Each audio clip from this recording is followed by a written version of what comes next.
Today we are going to talk about these topics. Number 1. The secret of success. Number 2. 3 ways to use the secret in your life. Number 3. The game. What are the beliefs of top seducers? Number 4. Manifesting abundance. Get the money you deserve. Number 5. How ugly has society made you? Number 6. The law of attraction. Make it work today. Number 7. Spice up your sex life with pheromone. Number 1. There is in nature a great law, the law of attraction, by the operations of which all things, from atoms to men, are attracted toward each other in the degree of the common affinity of common use. The reverse of this law, which is merely another manifestation of its power, is what is called repulsion, which is but the other pole of attraction, and by the operations of which things tend to repel each other in the degree that they are unlike, opposing, and of no use to each other. The law of attraction is universal, on all the planes of life, from the physical to the spiritual.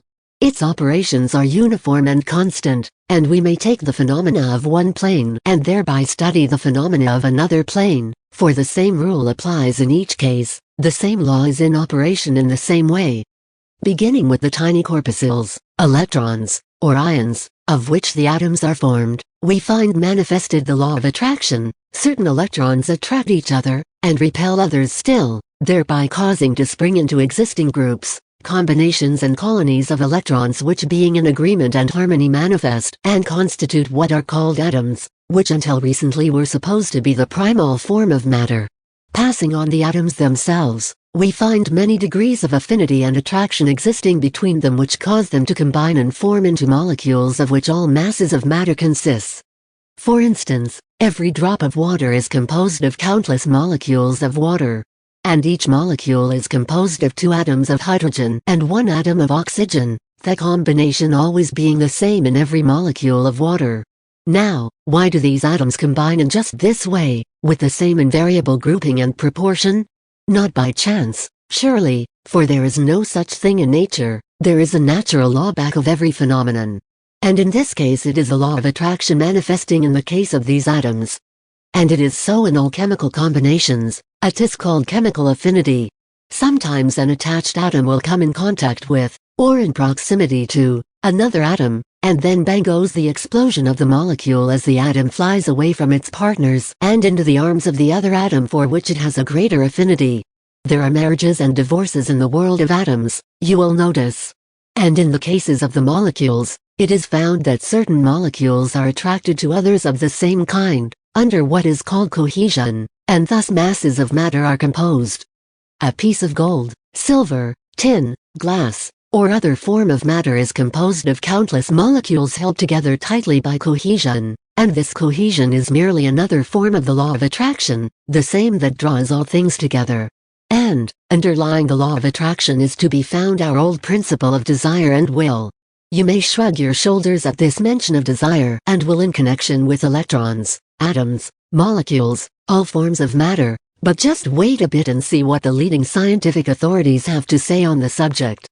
Professor Haeckel, one of the world's greatest scientists, a materialist who would sneer at the teachings of mental science, even this man, naturally prejudiced against mentalist theories, finds himself compelled to say, the idea of chemical affinity consists in the fact that the various chemical elements perceive the qualitative differences in other elements, experience pleasure of revulsion at contact with them, and execute specific movements on this ground.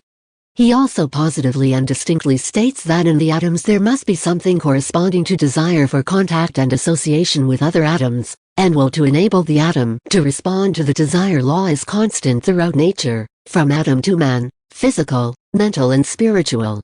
But what has all this to do with the secret of success, you may ask? Simply, that the law of attraction is an important part in the secret of success, inasmuch as it tends to bring to us the things, persons and circumstances in accordance with our earnest desire, demand, and will, just as it brings together the atoms and other particles of matter. Make yourself an atom of living desire and you will attract to yourself the person, things and circumstances fitting in with the accomplishment of your desire. You will also get into rapport with those who are working along the same lines of thought, and will be attracted to them and they to you, and you will be brought into relations with persons, things and environments likely to work out the problem of your desires. You will get next to the right persons and things, all by the operation of this great natural law of attraction. No necromancy or magic about it at all, nothing supernatural or mysterious, just the operations of a great natural law. Number 2. The first thing everyone wants to know after watching the movie The Secret is, how do I sue The Secret? That's understandable, because although the movie is good and it does introduce you to the law of attraction, it does not quite tell you how to properly apply it to your life. The first step, one of the first things you can do in using the secret law of attraction and way our life is to educate yourself as much as possible on the subject of the law of attraction. Learn the very nature of the law of attraction and how it influences your life. The core of the secret are your thoughts, which goes a lot deeper than negative versus positive thought. If you understood the truly nature of thought, you would be a huge step above those who think they understand the law of attraction. The second step to mastering the secret law of attraction is to get a journal and begin to write. Do you know most people have no clue what their predominant thought patterns is, nor do they even know what it is that they want. When you get a journal, you can begin to explore your feelings on a much deeper level. Seeing your feelings on paper clears it up from being cluttered in your mind. The third step to using the secret law of attraction is to take small inspired action towards your goals. With your new law of attraction journal, you can begin to track daily every action you take that is in alignment with your goals. It's very hard for most people to be aware of the way they spend their time. When you set a specific plan and track it in your journal, you have a better chance of seeing how your week is gone, your month, and then your year. Much time can pass with many of us taking the same tiresome actions that get us the same lousy results again and again. Then many people say that the law of attraction did not work in their lives, but actually the law of attraction did work. It simply worked to give you more of the same conditions you were creating again and again. Number 3. What does it take to duplicate success? There are 3 things involved in duplicating success. Beliefs, mental states, mental strategies. If you duplicate these the way somebody you wish to be like, you'll have the same type of results. This can be a difficult task for some because they cannot duplicate their experience. I believe that you can. 2 people can have the exact same experience and produce entirely different results. Why is this? It's not the experience that is important, but how somebody filters that experience and through these filters remembers it. How the experts filter their experiences is the key to duplicating success. You can duplicate almost anybody's success in almost anything, picking up women, athletic ability, running a business, etc. Most of the experts aren't fully aware of what they do. Your conscious mind is usually concerned with what you cannot do well. Your unconscious mind which is everything else in your mind, is in control of everything you do well. A great example is, think about learning to drive. At first you had to put all your concentration on it. Remember getting behind that wheel with somebody else as they turned pale white from fear? Now if you've been driving for a few months, years, you can listen to the radio, talk on your cell phone, eat some fast food in your lap, and it won't do much to your driving ability because it's unconscious. When I talked about the experts not usually fully aware, think about the car example above. Now imagine if you had no muscle kinesthetic feedback while driving. Or something. But only visual. It could be done. But would take another few times to get used to that. Now beliefs are the main factors of how we filter info. They are the matrix. How we perceive reality. What you get out of life is heavily dependent on what your unconscious beliefs are. Think about the top snipers in the military. They might have some beliefs like shooting well is important for survival, hunting is fun, mental rehearsal is important to successful performance. If I don't hit my target, it has to do with my performance. No, take the new recruits in the military who are kinda afraid of guns. They could have some beliefs like guns are evil. They kill people, this gun is loud, when I shoot it I can lose my hearing, if I miss my target my gun is misaligned. No, think just on beliefs alone why the top shooters were better than the new recruits. Let's talk about some of the beliefs of top seducers. It's not about being rude to other people, it's about being nice to yourself. The strongest frame always wins. It's my world, I can do whatever I want, it's my way or the highway. Personal space doesn't exist. Women want men by default. I am attractive, I am skilled at seduction. Always be comfortable in things that you do. Everything is an indication of interest. Your limitations are just your beliefs. Women are friendly, nobody is watching me do this. Pick up women, love sex, women are fun. I am her type. One will make her day by talking with her. I have all the seduction tools, techniques and beliefs I need. It's easy to connect with others. Now think about some of the beliefs I've been pointing out to others on this board. How many of the above do you find yourself arguing with? Think about it. Think about a workshop, book, message board, or anywhere you've gotten information where you learned about seduction. Did the teacher teach you his beliefs? Some of their techniques might have been taught due to his belief system. But he probably didn't teach his most important beliefs. In addition, you probably rejected a few beliefs, the ones that crashed with yours. Yet without sharing the beliefs of the person you wish to have the same success as, you will never be able to get the same results. Number 4. You are about to learn a simple technique to weave a flow of money into your life without struggle and pain or worry. First, you will want to understand a simple concept for being in the right flow. In order to manifesting greater abundance, you must begin to be aware of abundance in your own life. Although money may be lacking, there may be several areas of your life where you do have signs of abundance. The sooner you can be aware that life is overflowing with streams of wealth, the faster you can align yourself to receive the wealth that you want. One of the biggest reasons most people cannot envision, much less manifest abundance, is because most people think of lack. Most people see life through the eyes of scarcity and lack. As you become aware of the many possibilities of wealth all around, you slowly begin to change your inner barometer for abundance. Being in a money flow, you can practice this meditation for a few minutes every day and take notes of your day as you go along. See what happens on the days when you do practice these techniques. Take a few deep breaths. Imagine yourself giving money to others. See them receiving that money with joy. Then let the cycle flow by seeing money coming to you. Allow yourself to stay with this inner mediation for a few minutes until you're filled with the feeling of abundance. Now the second step to this technique is quite fun. If you have resistance in doing it, then it's quite likely you still have a lot of resistance towards money and continue to feel lack. Be mindful of how you are feeling as you do this step. Go out and give some money to those who are in need. That could be the homeless or those who do come up to your. Make it a point to do this for a few days as you also practice the guided visualization. Remember to take notes to make your results. Remind yourself that you do live in a wealthy and abundant universe. There is nothing to fear and your needs are always met. You can manifest greater abundance with deeper understanding of the spiritual laws, then manifesting will become easier and fun. Number 5. With media creating hype 24/7, and the pressure that we face on that same timeline to always look our best, it's no doubt that there is so many aftermarket ways to make ourselves look better. We've been made to look one way, in the image of our creators. And yet we find ourselves looking to enlarge or reduce parts of our body, change the color of our skin and eyes, among heaps of others modifications just to fit into what society deems to be desirable. You would be hard-pressed to find someone that hasn't been caught up in this meaningless cycle at one point in their life. I've been in it. Heck, I still am in it. I think there is a fine line to be walked with taking pride in the way that you look, without becoming obsessed with it. Wear respectable clothes, brush your teeth, maybe do your hair every once in a while, and for goodness sakes a daily shower, whether you need it or not, goes a long way. There is so many different treatments and surgeries out there today, that I think it's easy for us to overlook how ugly society is really making us. Here is how I'm looking at conservative, keeping good hygiene through daily showers, deodorant, etc., riding the line, getting hair removed by lasers to avoid having to shave excessively, extreme, different surgeries, both cosmetic and notice when you are debating getting into the extreme side, that I think you need to step back and think twice to yourself about, how ugly has society made me? If you're willing to go under a knife to change the way you look, society has done something ugly with the beautiful baby that your parents first brought into this world.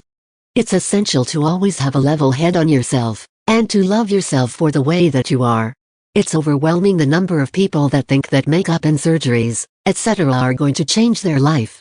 Insecurity and lack of confidence shines through though, and you are still the same on the inside. Beauty is from the inside out. Number 6. All the ancient texts and religious writings speak of it. Poets, teachers and sages have preached the good news of it for thousands of years. Books have been written about it. Songs have been sung about it and people have made a fortune teaching it. But do you know enough about it to use it? The law of attraction is probably the most powerful universal principle we know of. Do you think, perhaps, you should learn a little more about it and maybe even use it to create your dreams? The law of attraction at its very basic level states that everything is created by thought and that thought attracts to itself physical things, people, situations and circumstances. Your predominant thoughts are activating the law of attraction this very moment and bringing these things into your life. However, we do not just create and attract the material things that enter our lives, we also create the body we occupy, the personality we display and, ultimately, the person we are, and we do it all through our thoughts. Are you creating the life you desire and becoming the person you wish to be, or are you like Job and bringing upon you all manner of woes because you are giving your attention to them? Perhaps you are even identifying yourself as a victim and refusing to acknowledge the law and use it consciously. The law of attraction is not as big a secret as the hit movie would have you believe. Having been in existence since the very beginning of time, it is an unyielding, never-bending, unbreakable universal rule. You cannot escape it. There is a great body of evidence that suggests mankind has known about, and utilized, the great law for about 7,000 years. But these teachings were hidden for thousands of years by those people who wished to control the population. Through hiding the laws of the universe and the knowledge that we create our own realities, these dogmatic leeches could keep all the power for themselves and ensure no one opposed their rule. The great law of attraction was actually banned in the past.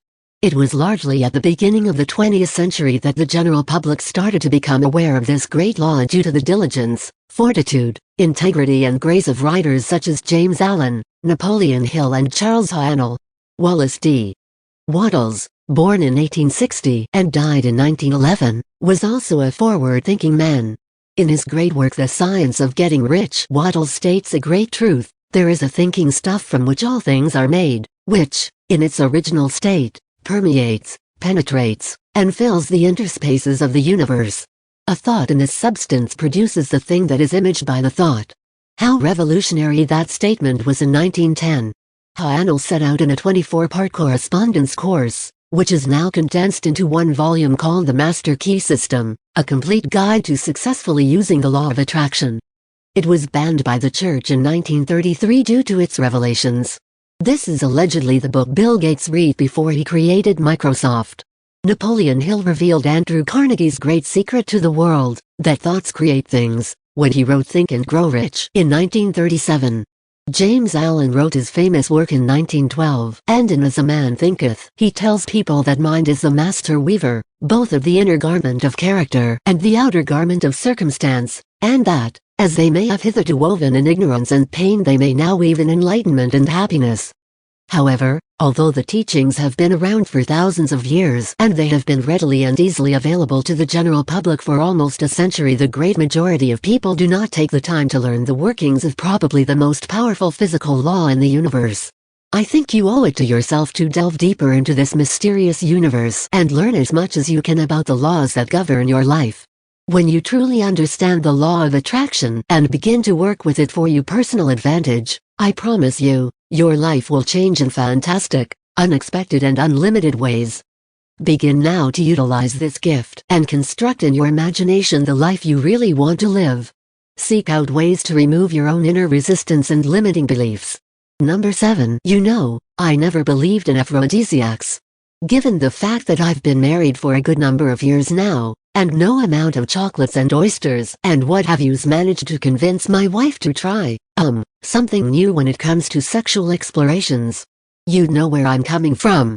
Hence, I always believed that aphrodisiacs were urban myths concocted by people who are either hopelessly optimistic or downright delusional. In the real world, my real world, at least, aphrodisiacs are empty boxes of false promises. But boy, was I wrong.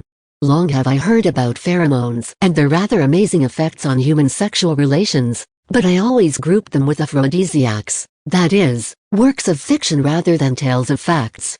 This, despite the growing popularity of pheromones among my network of friends. Though some of them often mispronounce and misspell it as pheromones, they nonetheless have an idea on what it's about. Pheromone is a chemical that is produced by animals to convey certain primal messages that elicit an equally primal response. Of course, there is nothing more primal than sex. Pheromone was first observed in female silkworms, which secreted pheromones to attract the males of their species come mating time. It has been well documented in many insects since then, and in due time, scientists have observed the same in mammals. Pheromones serve as sexual attractants. They have a distinct smell that appeals to the most basic of instincts, particularly those of the opposite sex within the same species. It was only in 1986 when a group of Philadelphia scientists discovered the presence of pheromones in humans.